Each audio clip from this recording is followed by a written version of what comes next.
Danny? Okay. I'm 9 too. How old are you, Paya? 9. How old are you, Ari? 16.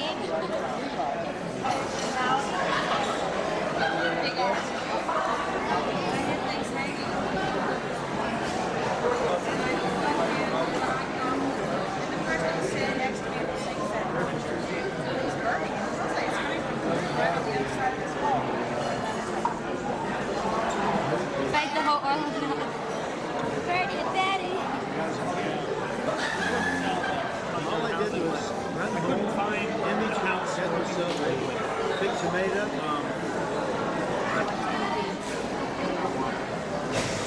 Be surprised you love it. I was with this one. No, it gets so I should get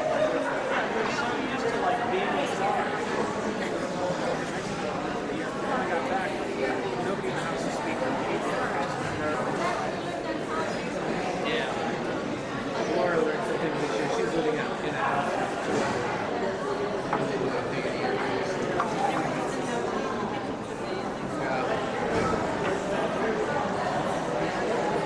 They just had like businesses that they gave women requirements on everything about it. sometimes they do different things. Why are you getting the party? This year's that's what your desires You come down to Florida one day. violin. 40-some years. I started practicing.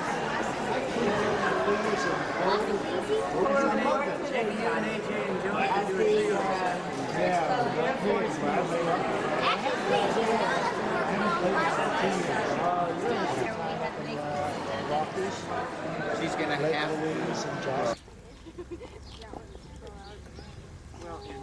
But his name is there. There's a Nobody ever takes your picture. Jonathan takes my picture.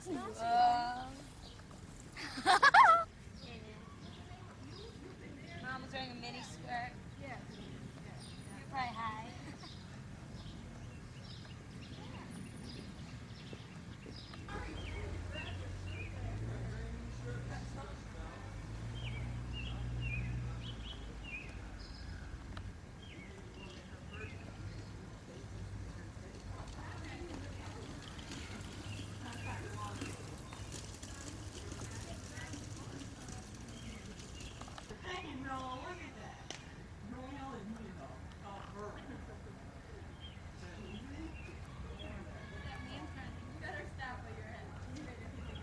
Okay. Where's your...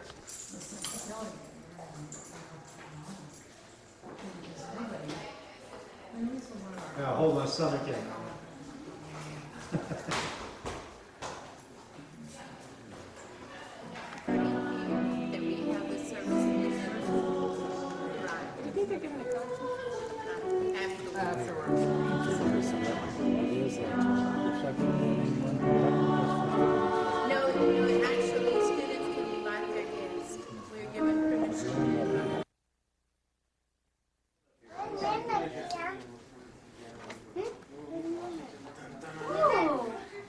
Christina, these mousy mouse. Ready?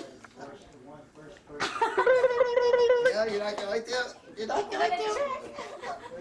You're not gonna like that. Wow. Oh, she does flips. Yeah. She's gonna be shy for another 30 seconds, I guess. They're planning to pay. They're planning to They're pay. planting That's two what I bays. thought you The just two said, big Dan. ones. I was like, oh.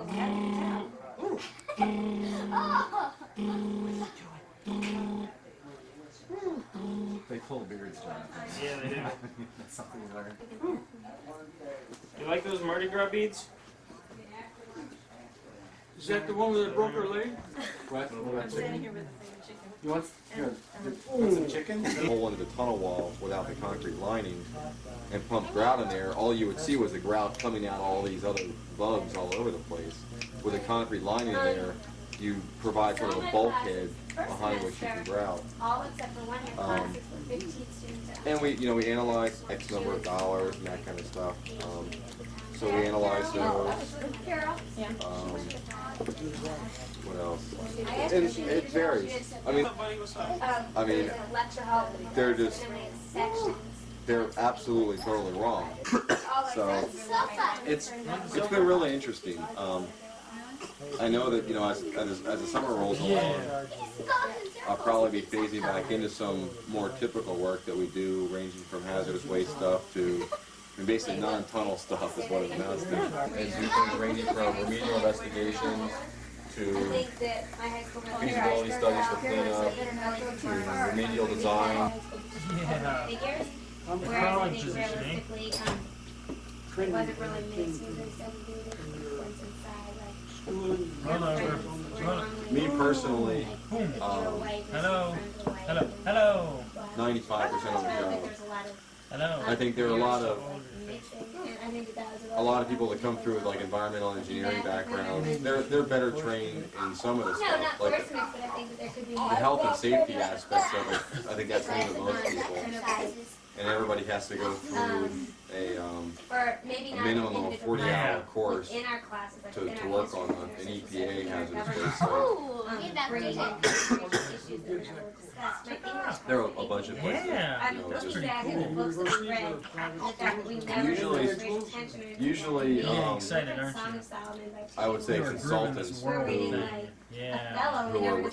like registered or certified to teach it. Usually, it's not through university.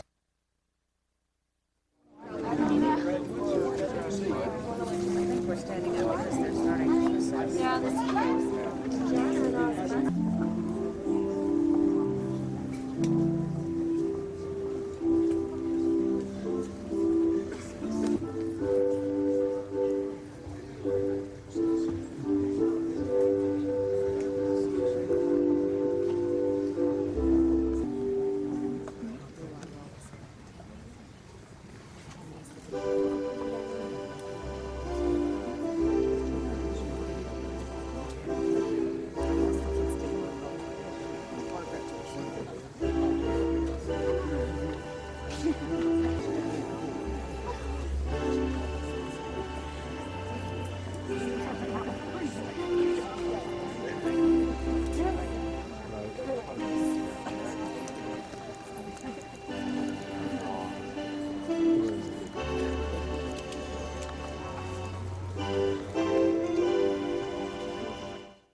Is that you'll never again be held to school standards or be treated like a student.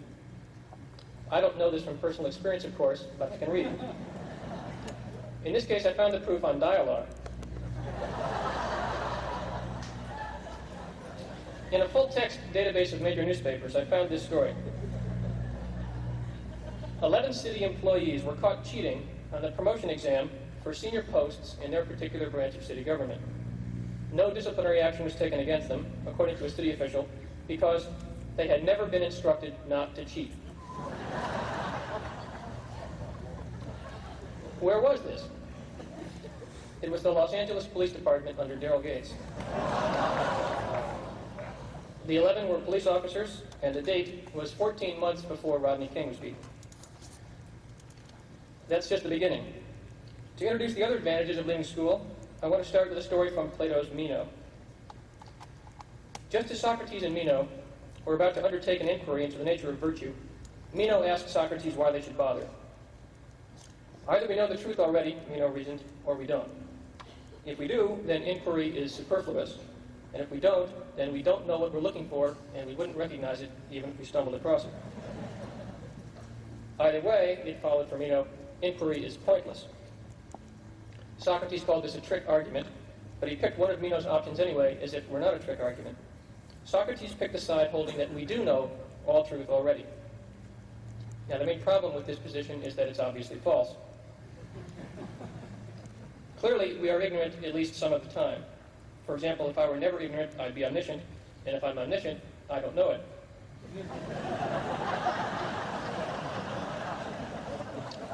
No one ever told me. Socrates' position would be obviously false if he denied human ignorance, and Socrates knows this. Moreover, it is important to him to admit his own ignorance on many important subjects. So he is careful not to deny our ignorance. He explains it as forgetfulness.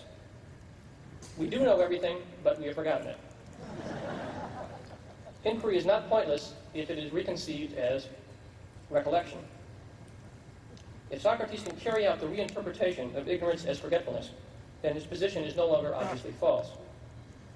The theory of recollection, as his theory has come to be called, has only one more implausible element left to address. It requires that the soul pre-exist the body, journey somewhere, and learn all truth. Kind of like Mr. Spock without a ship or a body. Apart from this, the theory is a strong answer to Meno's dilemma. First, it explains why inquiry is not pointless. Inquiry is recollection. Second, it explains both what knowledge is and what our ordinary ignorance of it amounts to. I want to talk about this ordinary ignorance of what we already know, the phenomenon Socrates was trying to explain as forgetfulness, reaching a plateau of real mastery of some corner of some field, and then finding that mastery slipping away during the next few days or weeks. Are you feeling it now? Have you ever put in some good time on a paper thinking that you've made an excellent start, then taken a break for dinner, perhaps throwing in a movie or a party or two, and then return to the paper only to find it foreign, stilted, cold, dull, unintelligible, in short, utterly worthless? Don't answer these questions. My real question is, how do you explain this? If you call it forgetfulness, then score 1 for Socrates. If you think there's something more complicated at work here, then how would you begin to be articulate about this experience? And how complicated is forgetting, after all? Remember that almost everything we forget, we can remember at another time. Let's call this fact the first ground of optimism. Forgetting does not exclude recollection. But still, is forgetting the best explanation of this experience of quickly fading mastery? Does the experience show that knowledge is attainable but not retainable? And if so, does it show that inquiry is pointless? In modern philosophy, Leibniz and Hegel, among others, have modernized Socrates' response to Meno and purged the mythical elements from the theory of recollection. In fact, by removing the claim of the pre-existence of the soul, they have made it a powerful explanation of knowledge and ignorance and a response to Meno's dilemma. For them, consciousness contains all truth, the way a set of premises contains conclusions. Truth is implicit in consciousness, but must be unfolded or made explicit, recollected, to be known. Despite these refinements, the theory of recollection is not widely accepted. But while its critics have offered alternative theories of knowledge, they have generally failed to offer either an answer to Meno's dilemma or an explanation of our ordinary ignorance of what we know. It's this neglected topic that I want to focus on today.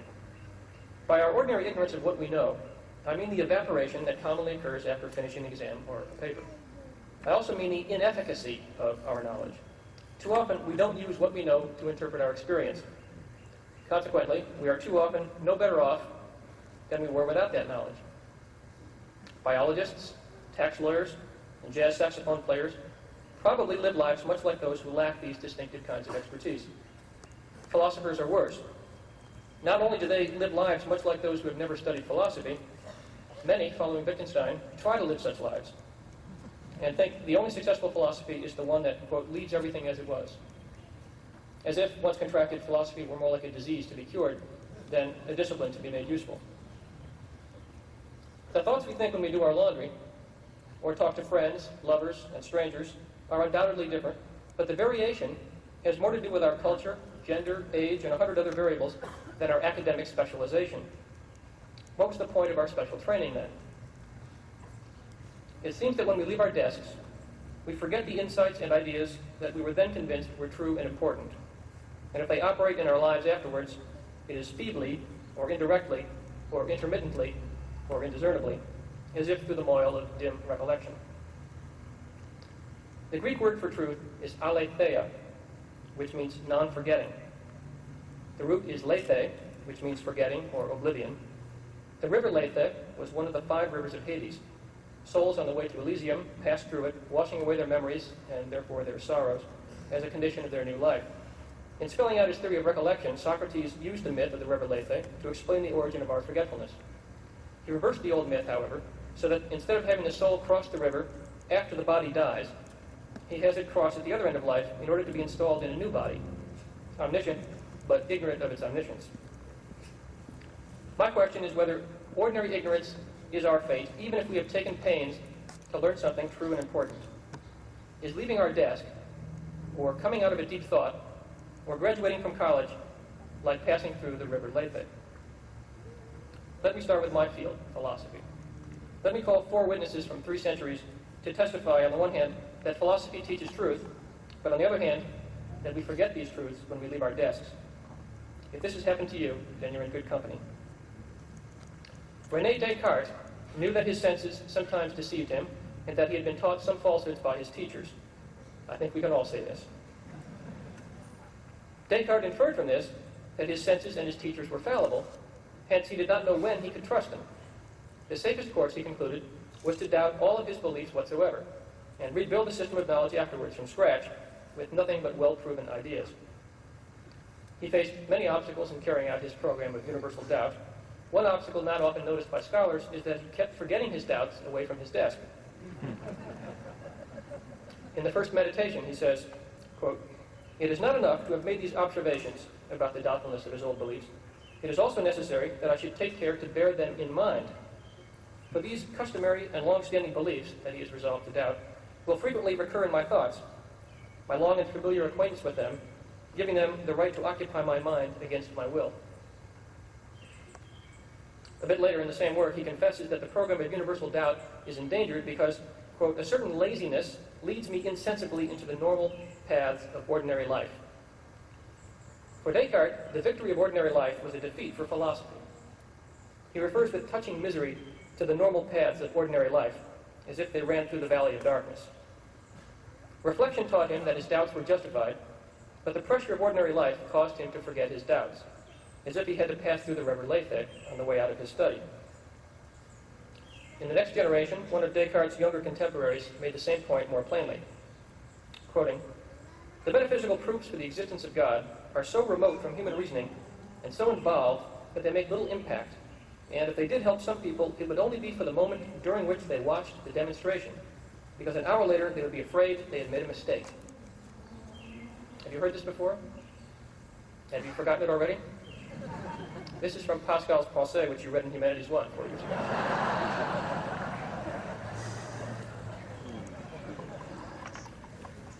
My next witness is David Hume of Scotland.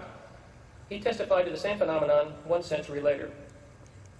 Quote, "There is a great difference betwixt such opinions as we form after a calm and profound reflection at our desks, and such as we embrace by a kind of instinct or a natural impulse. If these opinions become opposed, it is not difficult to foresee which of them will have the advantage. As long as our attention is bent upon the subject, the philosophical and studied principle may prevail. But the moment we relax our thoughts, nature will display herself." Hume is more acute, or less ashamed, than Descartes, and never attributes the loss of philosophical conclusions to laziness. He attributes it to nature, here meaning human nature. We can think what we please at our desks, and may even be right and justified in the conclusions that we come to there, but our nature forces us to forget them when we return to the wider world. Hume is best known for exploding certain cherished ideas, such as the idea that all events have causes, the idea that the self is unified, and the idea that induction is a reliable form of inference.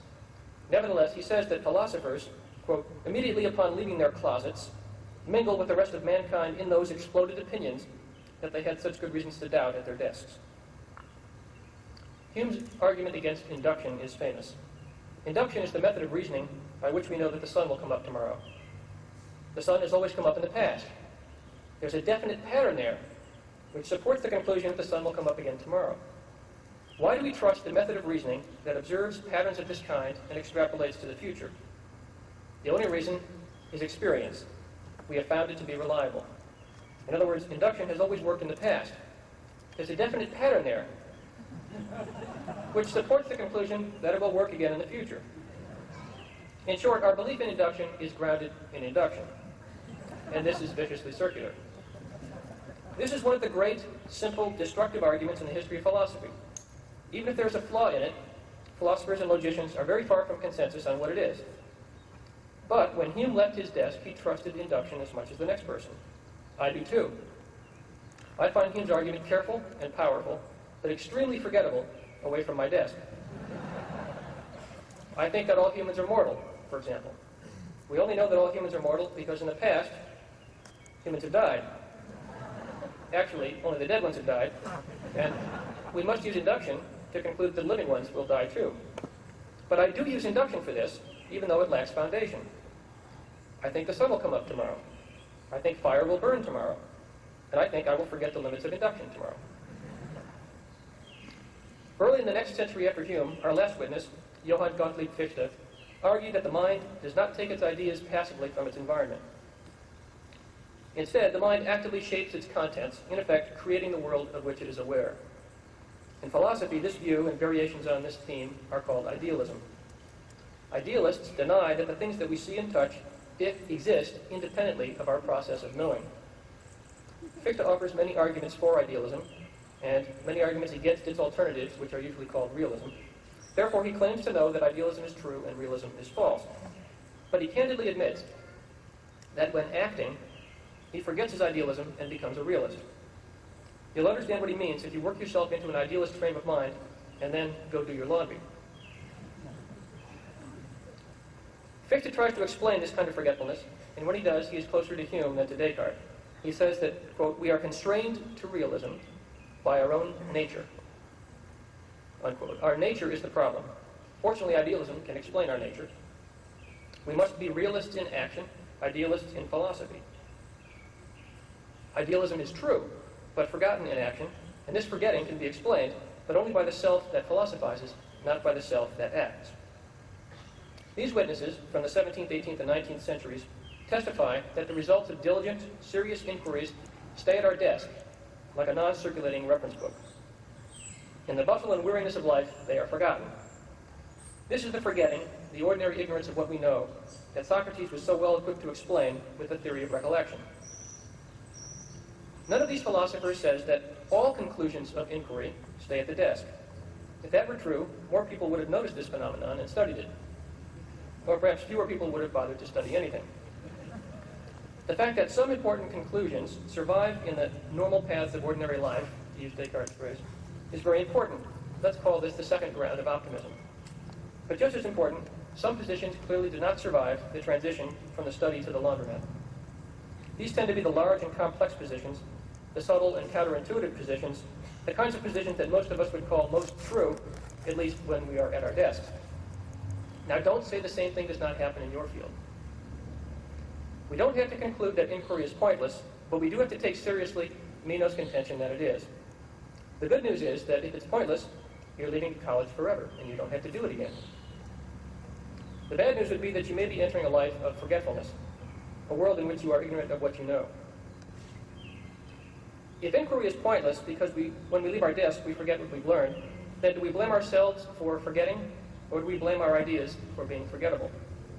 It's tempting to say that all truths can be lived, so that if an insight, perspective, or paradigm stays at our desk, then it must be false, or deficient in some other way. This is oversimple, however. Theory can always be put into practice in theory, but not in practice. Socrates blames the river Lethe, not the memories it washes away. Descartes, Hume, Pascal, and Fichte agree that the problem lies in ourselves, perhaps in our nature, and not in the discoveries that we make at our desks. Let's call this Hume's theorem. It's depressing to think that our ideas are false or deficient. But if the problem lies in ourselves instead, under Hume's theorem, or if we are permanently burdened not with original sin, but with what we might call original dullness, then isn't that equally depressing? Maybe not. It's easier to see the bright side if we stop calling this state of mind forgetfulness. Edmund Husserl proposes the term natural standpoint here. Husserl was devoted to extraordinarily conscientious descriptions of appearances as they appear. He called this task phenomenology. He thought that we typically overlook much that is presented to us in appearances because we have fixed ideas about what is there to be seen. If we could put those fixed ideas to one side, we could see the thing in itself and learn truth. When we live by our fixed ideas instead, and let them filter our experience and not put them to one side, we are living in what he calls the natural standpoint. Husserl would explain the kind of forgetfulness that Descartes, Pascal, Hume, and Fichte testified to as a reversion to the natural standpoint. Fichte was saying, in effect, that realism was the natural standpoint, and idealism its correction from philosophy. Husserl himself reverted to the natural standpoint when he was not taking pains at his desk to observe things phenomenologically. The natural standpoint is essentially the vision of the world structured by all sorts of filters: psychological, biological, cultural, and theoretical. These filters equip us for success in almost every sphere of life, except one, namely unfiltered truth-seeking. Husserl was radical in claiming that with due diligence and method, we can remove all these filters temporarily. By contrast with this bold thesis, he is not at all surprising when he says we revert to the natural standpoint when we leave our desks. For Husserl, one kind of filter that constitutes our experience in the normal paths of ordinary life is belief. What we believe affects what we see and what we think. And belief can be cultivated. This is important enough to call the third ground of optimism. It means that the natural standpoint can be educated. So even when we forget, or when careful thought is overtaken by the natural standpoint to which we return can be an advance on the natural standpoint from which we departed. It means that inquiry is not pointless. Without committing ourselves to Husserl's phenomenology, we can say that his explanation of ordinary ignorance is attractive. The natural standpoint is a rendering of Socratic forgetfulness that has considerably more articulate detail. But I have many questions about it. Is the natural standpoint just a congeries of attitudes, unified only in name, that must be disentangled before they help us understand anything? Can there be many natural standpoints? By what force does the natural standpoint return or impose itself after we leave our desks? Patricia Churchland and other researchers in cognitive science and artificial intelligence use the term folk psychology to describe conventional beliefs about the mind. Folk psychology is to the mind what folklore about the weather is to meteorology. For these researchers, there are no faculties corresponding to the words memory, reason, or imagination, and no entities corresponding to the words belief, idea, or image. Instead, there are 15 billion neurons or so connected to one another in a wondrously complex network, exchanging bits of information in the form of electrical pulses. We don't have a full explanation of the mind at the neural level yet, but these researchers are sure that we can and will.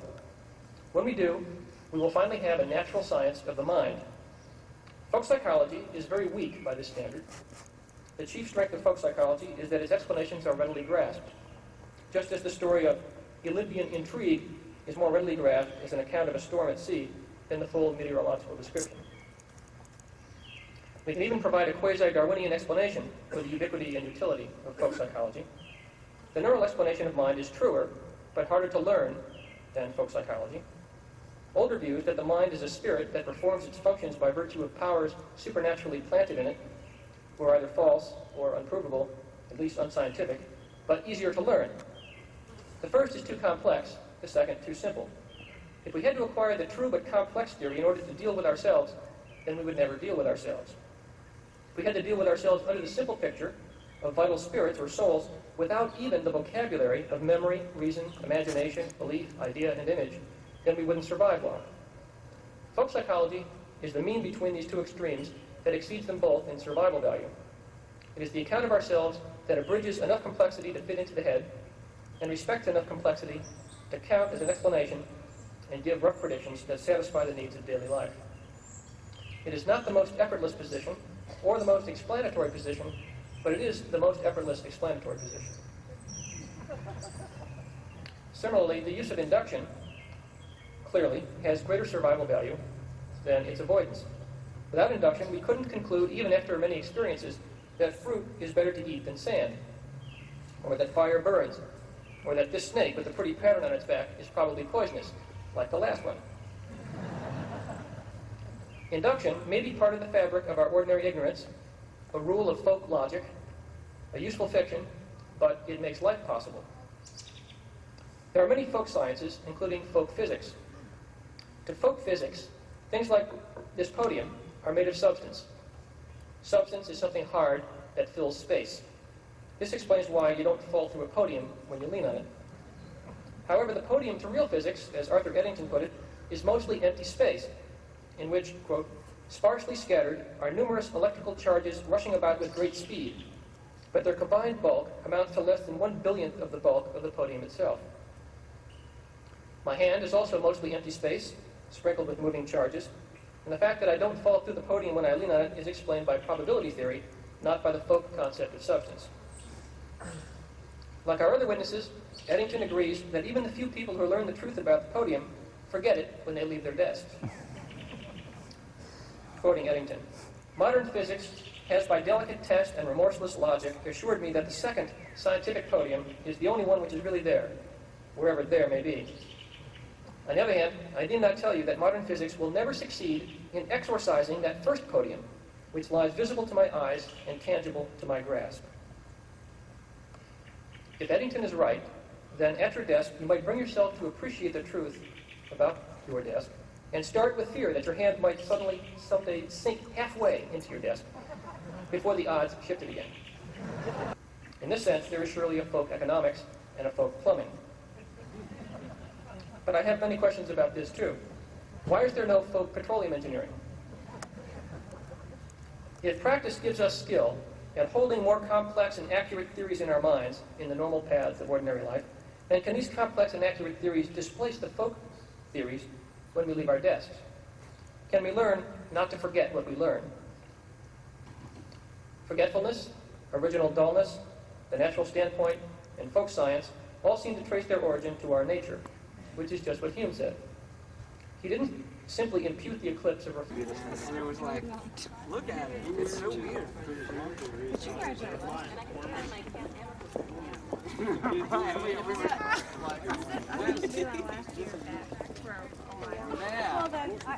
I didn't come back. Is this a stranger in a strange land here? Well, he's familiar to this campus thrice now. Yeah, actually, this is my third trip to Earlham now. Three. September of 1991 being the most recent time I was here. Is that when you came down with your band? Yeah, it was pretty frenzied, actually. Yeah. We came forward in about an hour before it was time. Time to play. I ordered them pizza. You'll have one. He did the thing, man. He really They ate. did us I know right. musicians. Like, He did us once they right. get food, Everything is is fine. okay. Now there's something on your face You now. notice that. You Been notice there that. for a while. It's something. It's something like that. I know. So we're all like getting on that. Pete, there's about 4 inches of your hair missing in the back. What happened? More Yeah, than yeah. Wow, Okay. About 12. that is shade. Very short. We got the Jody and Piet and Jonathan cam here.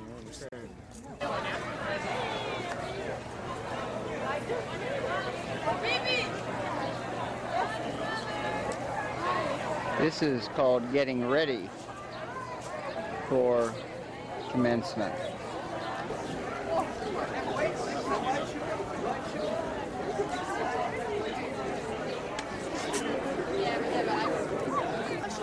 You're gonna get the diploma with you? I can get this down my mom. Oh, yeah. Come on, we gotta go back. I can't watch up here. This is good for me. If I had my choice. Hi, wave goodbye to Earlham.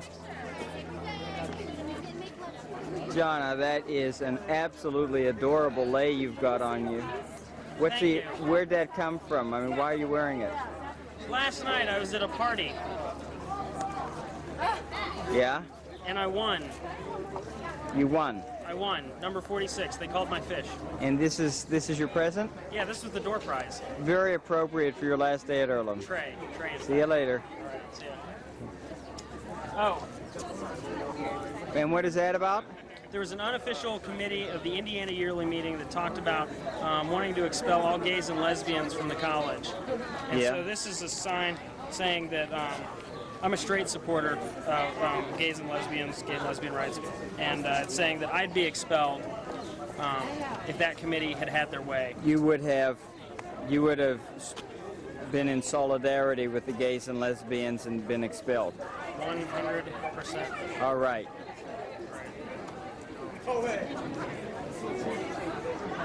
John. Wrong John, sorry. Do you see Louise? Oh, it's a guy. Oh, it's a guy. Sure. My goodness. Okay, long.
What's up, Jack?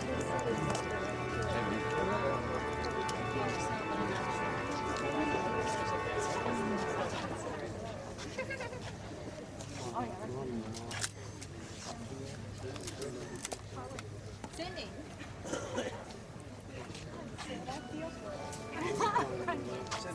Stop it, go.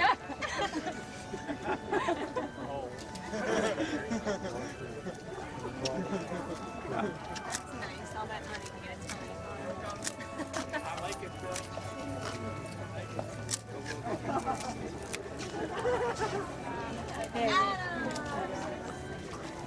Hello. Carol. Okay.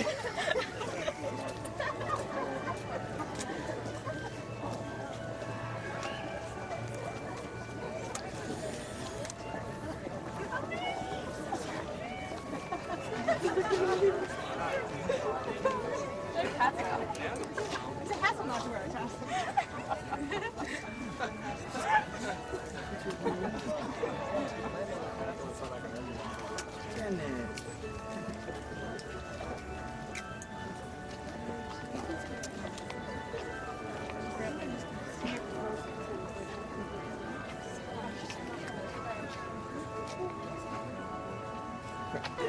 No. Get to the next aisle.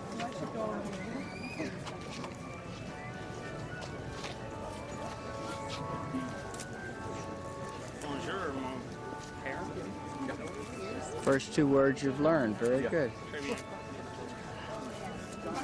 Yeah.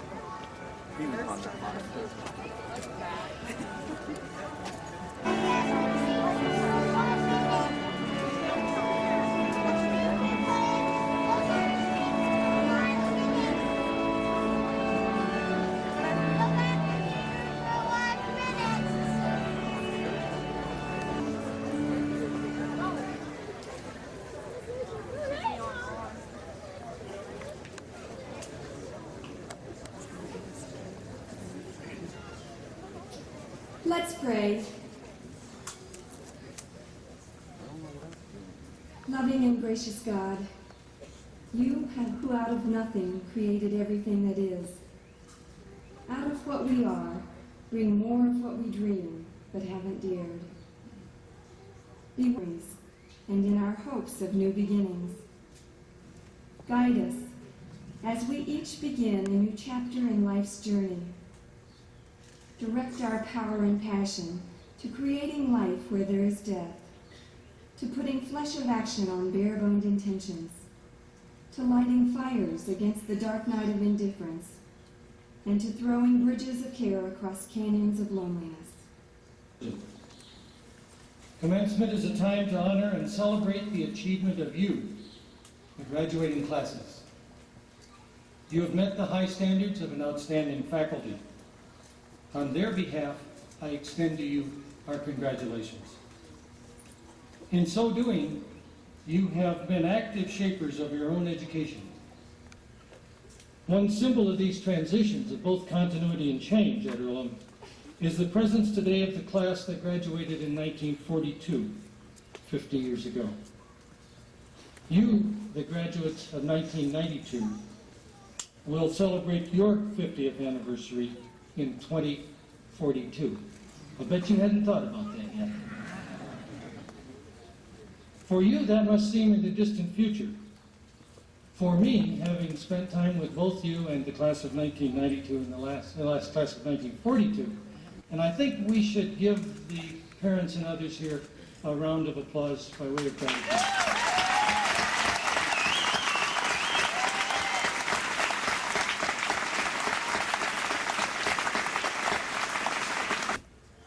On behalf of the Earlham College graduating class of 1992, we would like to welcome you, family, friends, alumni celebrating their 50th anniversary, trustees, and members of the Indiana Yearly Meeting. Senior welcome address. Thank you. I am honored.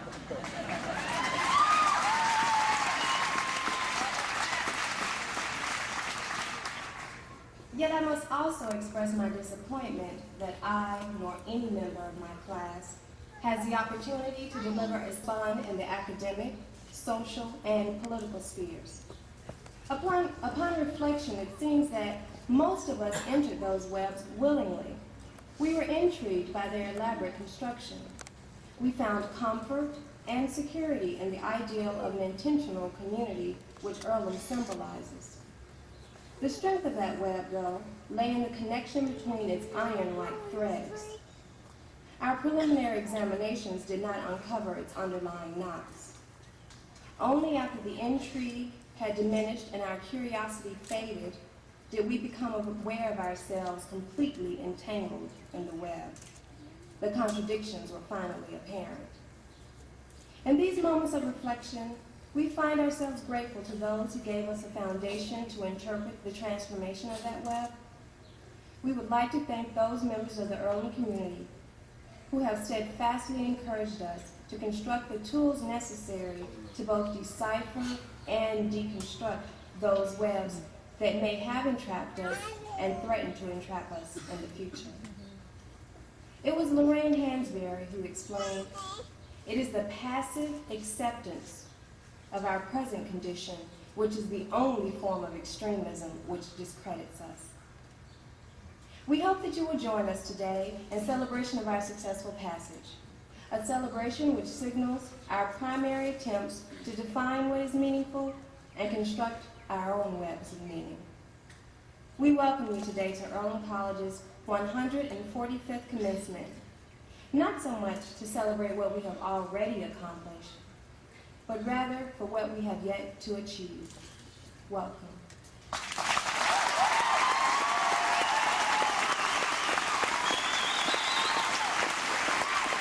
Senior class of Earlham College, family, friends, on behalf of the graduating class of Earlham School of Religion, I wish to welcome you to this commencement celebration. This is for us a time of transition. For some, it is a time to move on to further education at other institutes of higher learning. For others, it is a time of change in the church or meeting or institution that they serve. For some of us, however, the most noticeable change will be that we are no longer enrolled as students at the Earlham School of Religion, but we are now alive. Brenda Rose Simpkin, Psychology, with College Honors and Phi Beta Kappa. Jeffrey Shea Sims, Theater Arts, College Honors and Departmental Honors.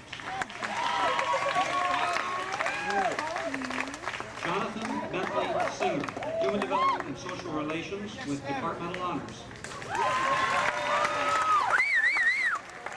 Mark T. Sitlow, Japanese Studies.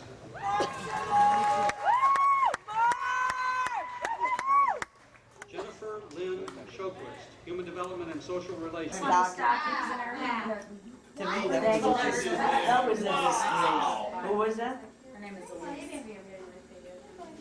What's it? Oh, She wore black and white striped stockings like Maggie Ann. A shirt with all kinds of glitter on it. Maybe I saw it. Yeah. Was it red? Yeah, you saw You her. couldn't miss it. No, she had black and white stockings. But the thing about Alexandria is If you haven't seen her, I have it on video. You can watch it. She was in the cafeteria. She wanted to show her independence. There's like Arlington, Fairfax right there. DC is just like, it's just, Alexandria is just like a huge suburb. Would you like some more? Very, very, very, very, very, very, very, Here we go. Shake 'em up, baby. Twist and shout. One more time. You ready? Shake it up, baby. there you Do you feel old? Sometimes. Occasionally. At what time after you graduated college did you begin to feel old? Probably when I had kids and I stopped sleeping through the night. I didn't know you were taking my picture. Are you done yet? No. Are you going to be like Aunt Joe? Aunt Joe? Well, maybe if I have to talk. I don't mind getting a still picture. Is You know. that like got my face on it and everything? It's got everything. Toes. Okay. Okay. Go!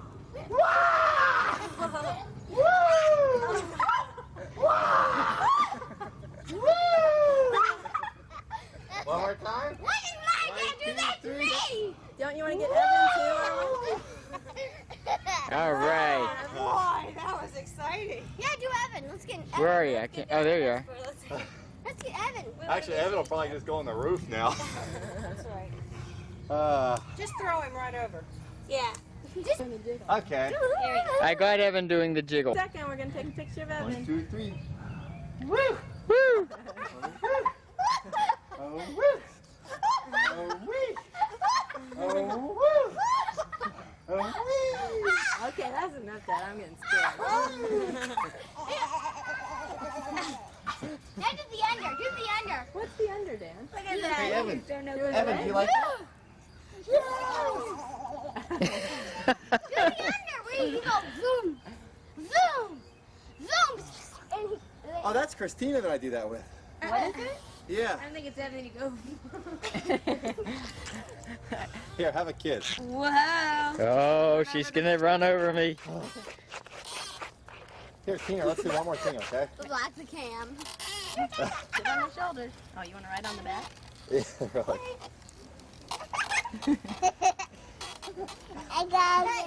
I think you're stuck. Erwin, Yes. watch the ball. All right. Oh! Now do that to Christina. Yeah. Hey, Christina, come here. We'll do one more thing, okay? And whether or not we can Ah! Okay, you ready? One more year, Dan, till we let you do it. You ready? Okay, let's do this. Okay, one more try. Here we go. Ready? 1, 2, 3. I get the feeling she likes it. Wow.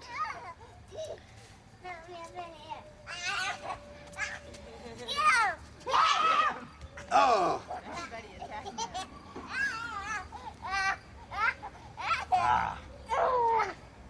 Okay.